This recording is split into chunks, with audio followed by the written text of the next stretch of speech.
Pero kamusta? Kumbaga parang paborito ko ni Direk Errol sa lahat ng movie niya. Kumbaga lagi ka nandun at napapanood. Kamusta? Super thankful ko talaga ako kay Direk Errol. Kahit pa paano, he never forgets me talaga. And lagi niya po ako binibigyan ng mga projects. Super nakaka-help po talaga sa akin. Kumbaga ang makakapanood nito mga kabataan di ba? Kumbaga ito ba yung gusto mong tahakin ng career mo or minsan gusto mo ring gumawa ng medyo mas mature ng kaunti na role? Actually, I like both. And meron po akong work on right now with sina Miss Bambi na medyo, hindi naman super mature, pero something I've never tried before na hindi na pa-bebe girl, something like that, something new. Which I also really love what I'm doing right now with Direk Errol. Super nakakatulong din siya sa career ko. And not only that, nakaka-inspire din po ako ng mga bata. Magka-partner parang kayo ni Poche rito. So kumbaga, ang daming kinikilig sa inyo, no? Kumbaga, tuloy-tuloy na ba yung pagiging love team niyo sa mga mata ng kabataan ngayon, di ba? Di ba? Parang, kamusta naman yung friendship niyong dalawa? Super okay naman kami ni Pochi. Like, tuwing nag-work kami, nandun pa rin yung friendship namin. Like, hindi talaga mawawalan yung tawanan namin every time na nag-shoot kami. Kasi, kumbaga parang comfortable na din kami sa isa't isa. Ayun. And, ayun. No matter what happens naman, yung friendship namin is really strong. Hindi ka man masyadong visible sa television, pero sa movies, no? Kumbaga, nakakatawa na ang daming nakakapanood sa'yo ng mga kabataan.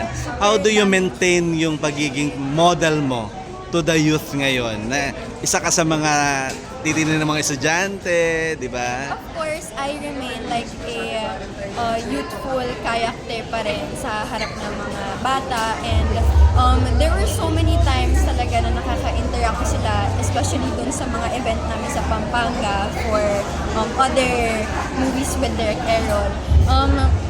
Super natutuwa ako na I actually inspire them and they support me for who I am. And ayun, siguro that's the reason kung bakit pinagpapatuloy ko lang. Ano yung aabangan sa'yo dito naman? For this, siguro ang tagal ko nang hindi umiiyak sa screen. So, this is kinda, not really, Dramatic? parang gano'n. Pero super...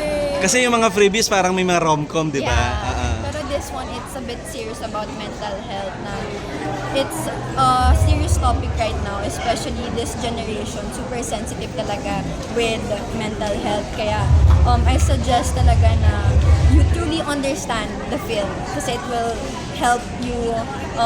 There's a message. There's a deep message. Ikaw, how do you handle your mental health?